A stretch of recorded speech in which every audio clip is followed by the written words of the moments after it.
Welcome to Candlewick Library. I'm Cheryl, and today I'm sharing the books I read in December.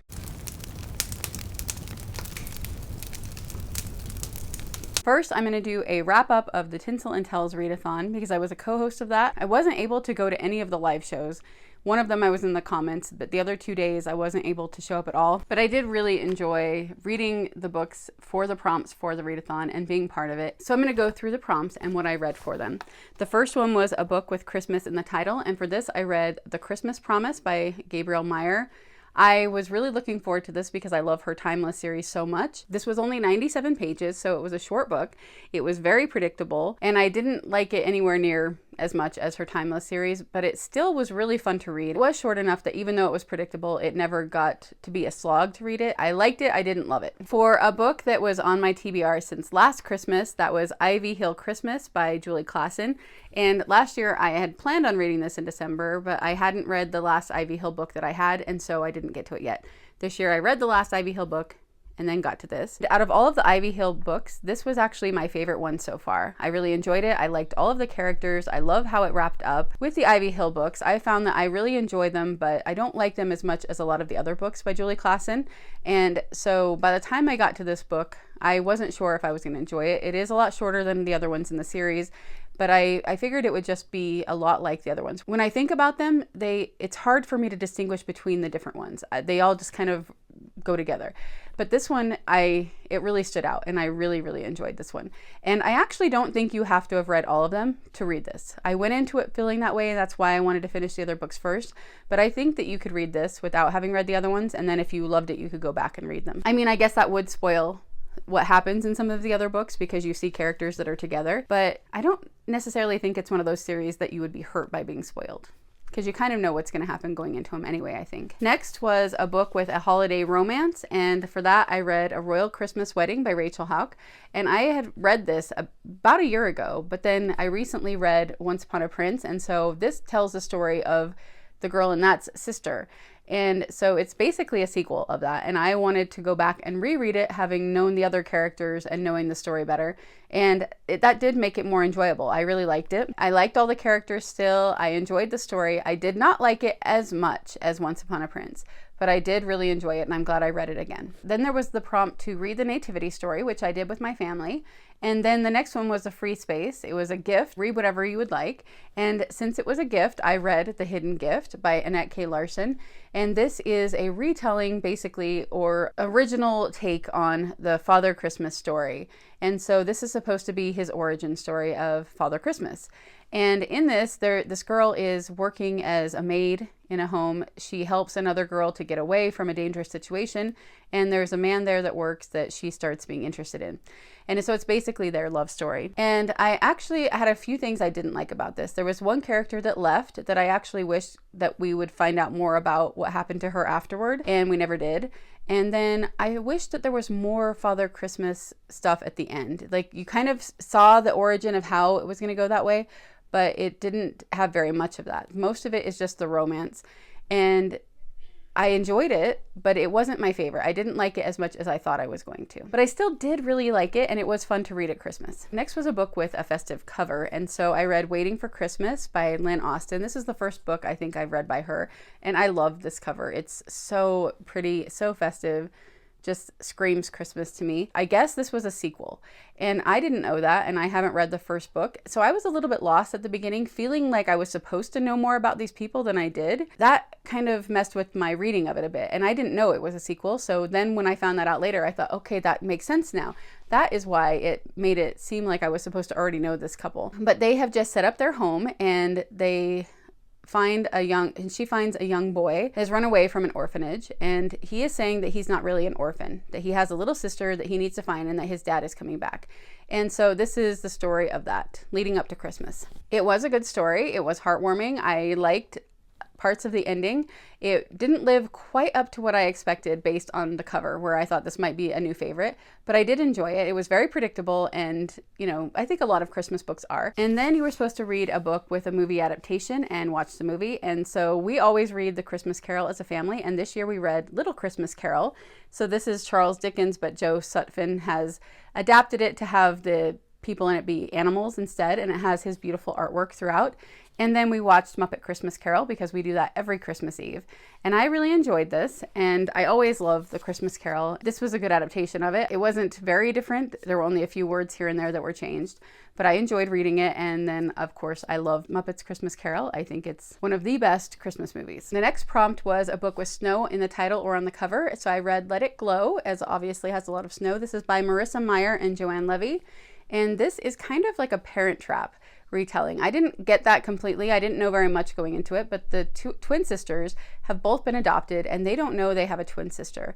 And then they run into each other, and it's very Parent Trap-esque in that part where they're realizing they have the same birthday, they look exactly alike, and then they switch places. And one of them, the family, is Jewish, and they don't really know much about their heritage, and she doesn't really feel Jewish, one, because she's adopted, and then second, because the family doesn't celebrate it very strongly.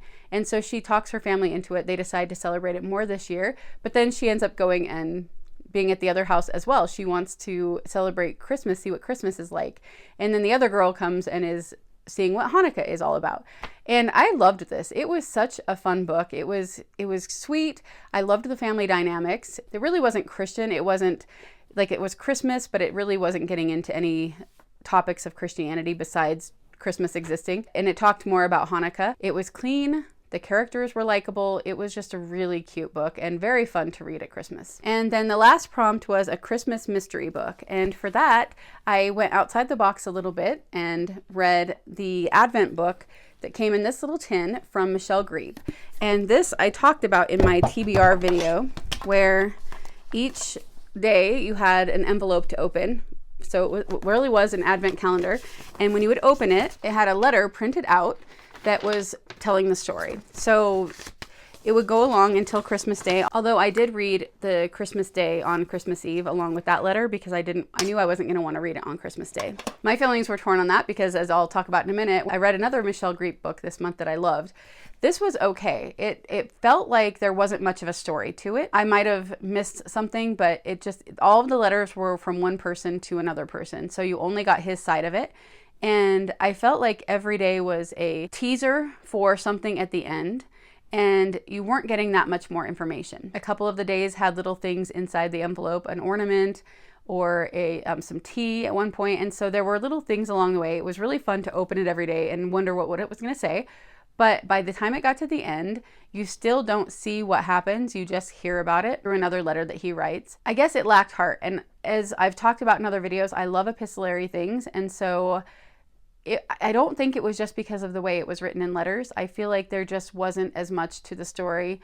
And because he was keeping a secret, then that he didn't want her to know until the end, that you just don't get very much storyline the whole time. And then at the end, you don't really find out much about the secret. It was very shallow. So I would say that it was a fun activity, but it wasn't a great story, in my opinion. There probably is other people that loved it. If somebody wanted to read it as a fun Advent activity, that could be really fun, but don't go into it thinking it's going to live up to her other books. So that was all of the prompts for the Tinsel and Tales readathon. Lucy, again, thank you for coming up with that. It was so much fun to take part. Mitzi at Mitzi Reads and Writes also was doing a readathon in December that was called A Very Vintage Christmas, and the prompts were all about vintage books, and I did get to a few of them. I did not get to everything that I wanted to read for this, but a few of them that I did get to. I'm not going to go through all the prompts. I'll just show ones that I read because of that readathon. I did a reread of The Bird's Christmas Carol by Kate Douglas Wiggin. This is one of my favorite Christmas books. I've had it since I was a kid. It's all torn up and it's very short. And this is a story of a young girl who is sick and is in bed, and she comes up with something that she can do for Christmas to serve others. And it's very heartwarming. I just love it. I also read The Doll's Christmas by Tasha Tudor. This is just a little picture book with a little bit more words than normal, and it's something I enjoy reading every year. I don't have it next to me, but I also read the Story of Holly and Ivy with my daughters, and that is a vintage book, vintage cover. It's very pretty. Very nice story of a young orphan girl who gets off in a town saying that she's going to visit her grandmother, but the grandmother doesn't exist. It tells the story of her and a doll. And then I did read part of Tolkien's Letters to Father Christmas. I didn't finish the whole book in December, but I did read some of them just because I wanted to dip into it, but I didn't really take the time to read the whole thing, and that was fine because I've read it multiple times before. Then I read quite a few other books in December that were not for the readathons. I got to the John Calvin book, After Darkness Light. This basically just tells his life story. However, at the beginning, they did mention that whenever it was a real quote, it would be in, I think it was in italics or quotation marks, or I think it was in italics. And that didn't happen very often. And so the whole book, I was affected by that, wondering how much of this was made up and how much of it was real. And so I don't really feel like I got the greatest idea of John Calvin and his life. So I think I'm going to have to read a different book about him eventually to kind of be able to parse that out. So I wouldn't necessarily recommend this. I think that the Christian heroes biographies are much better than, this is the second one I've read of these trailblazers, and I don't think they're as strong as the Christian heroes books are. And I only compare them because they're very similar in what they're doing. They're biographies mainly for children about, Christian heroes. I did finally finish Harry Potter and the Goblet of Fire. I loved it. I will be doing a full review of this book on here, but it probably won't be for a few months. So eventually I'll be talking more about this, but I did thoroughly enjoy my reread of it. My oldest daughter, a few years ago, her first book that she wrote, she did a rewrite of it. And so that was one of the things I read throughout the month as well. I would read a couple of chapters every day, and that was really fun to read her first book again, but rewritten, because she has grown so much as a writer since then. And I found that I would be really engaged in it and then ask her, hey, this wasn't like this before, right? Because it's been a few years since I read it. And she'd say, oh, no, that wasn't. And so I knew it wasn't because it added so much depth to the story. So that was a really fun book to read. As a whole family, mostly me, but sometimes my daughter would do it with me. Sometimes Doug did it with me, but we did this exit book, Danger at the North Pole. This was an advent calendar adventure. So this was basically like an escape room in a book, but it was one that you would do a new puzzle every single day, and that was really fun. I would say that the story in it wasn't that strong, but it really didn't need to be. It was just moving you along in the story to the next clue, and I really enjoyed the experience. There were a couple of puzzles in here that I had to get clues for because I just couldn't figure out what they wanted us to do, but for the most part we didn't have to do that, and it was really fun. I also did two devotionals from the Daily Grace Co. One I did by myself, and it was something I did every day, and that was Prepare Him Room, a daily Advent prayer and reflection journal.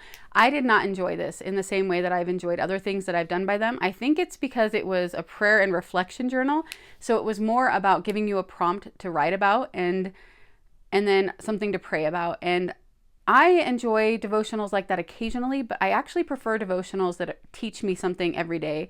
And then it might have follow-up questions and journaling based on what they've taught, but that there's a whole lesson. But I didn't enjoy it very much. Toward the end, I actually skipped quite a few of the journaling parts because I just didn't want to do what they were telling me to do, and or I didn't have the time. But we also did Just as He Promised, how the birth of Jesus proves God keeps every promise He makes. And this we did as a family every night, and we used it along with an Advent wreath, and I loved it. I thought this one was really, really well done.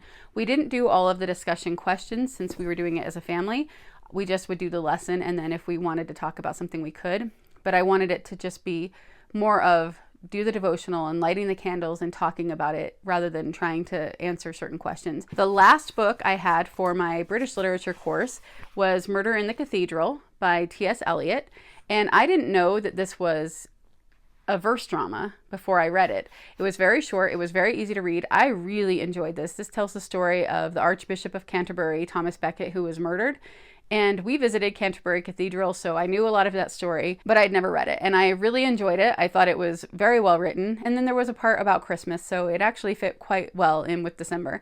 And so it's finished my British literature course off strong, and I really liked it. The last book I read in December was a book I got for Christmas, and that was Well Lived, Reflections from Oxford by Sally Clarkson.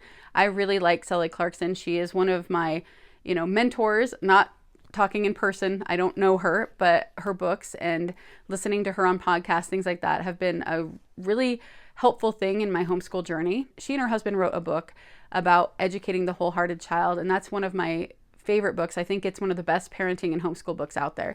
And this is just her time in Oxford. There's a lot of pictures, and she just goes through the different things she learned there, and I really enjoyed it. It was a very quick read. I loved seeing the pictures because, as you know, I love Oxford, and it really made me want to go do what she did and go live in a cottage there for a while. Although she took away a little bit of the magic talking about giant spiders and rats.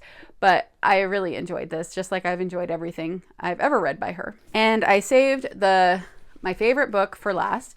My favorite book of the month was of Golden Shadows by Michelle Greep.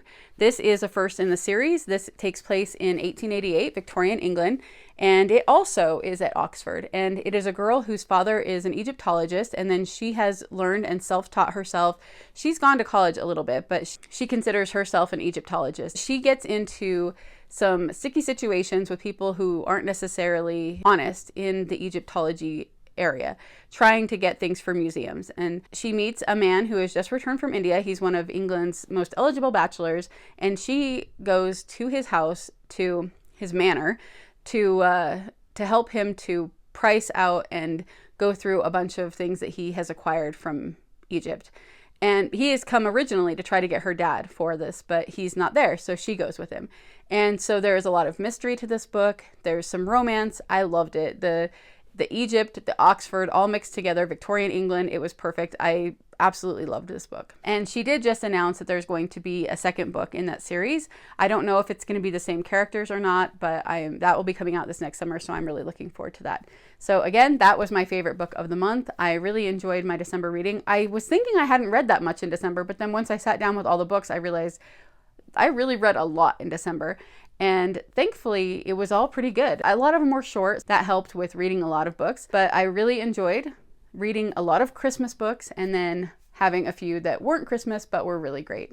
So I would love to hear what your favorite book of December was. And eventually, I will probably have a video talking about my favorite books in all of 2024. If you already know what your favorite book of 2024 was, I'd love to hear what it is.